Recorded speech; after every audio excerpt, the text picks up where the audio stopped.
midi, l'émission 100% placement. Intégral placement, Cédric Decoeur, Guillaume Sommerer. Deux traders sont à leur poste, Jean-Louis Cussac et Alexandre Baradez. Bonjour messieurs.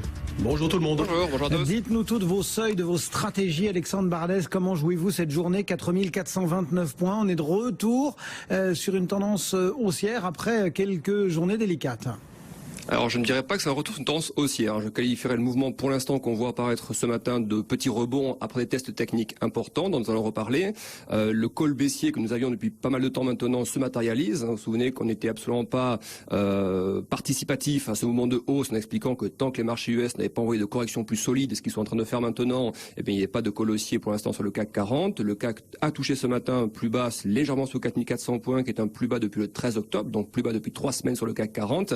Et aujourd'hui, effectivement, la question qu'on se pose tous, c'est est-ce que ça y est, c'est un point bas avant un nouveau rallye haussier, ou est-ce que le marché peut encore baisser? Alors clairement, le contexte actuel, avec les niveaux de volatilité des deux côtés de l'Atlantique et ce qu'on a vu sur le comportement des marchés post-résultat. Quand vous regardez Facebook hier, par exemple, en post-market, on a fait quasiment moins 7, moins 8%, et ça se maintient encore aujourd'hui. Donc ça veut dire que malgré de bons résultats, les grosses valeurs, les fameuses GAFA, sont sanctionnées. Apple, Amazon et notamment Facebook hier ne se comportent pas bien. Ensuite, il y a un deuxième élément qui sont les banques centrales. Les banques centrales, pour l'instant, ne viennent pas en relais. On a vu que la Banque du Japon, le statu quo, a renforcé le yen, il a poussé les indices à la baisse. La Fed, hier, a ouvert la voie, semble-t-il, une nouvelle fois vers la hausse de taux de décembre. Mais on attend d'ici quelques heures maintenant la Banque d'Angleterre. Et ça va être un sacré morceau parce que on attend évidemment des déclarations sur Carnet, sur la politique monétaire, sur la politique par rapport à la baisse de la livre.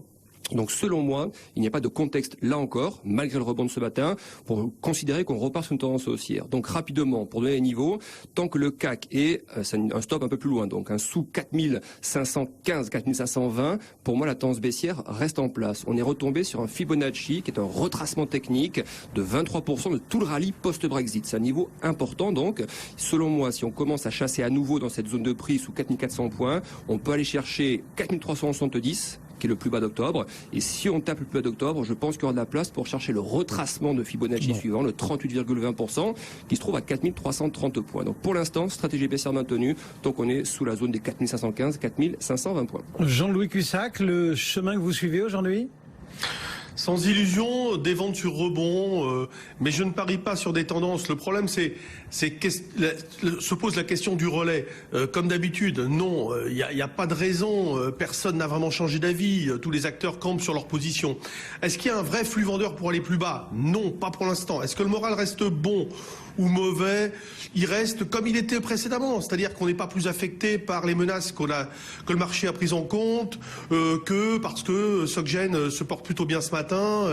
Elle impacte d'ailleurs le CAC 40 de 0,15, ça donne un impact de plus 0,15 sur le CAC, ce qui est bien, mais voilà, c'est pas non plus énorme. Alors, est-ce qu'on a un simple retracement ou est-ce qu'on a un retournement de tendance à la baisse? Pour l'instant, c'est simple retracement.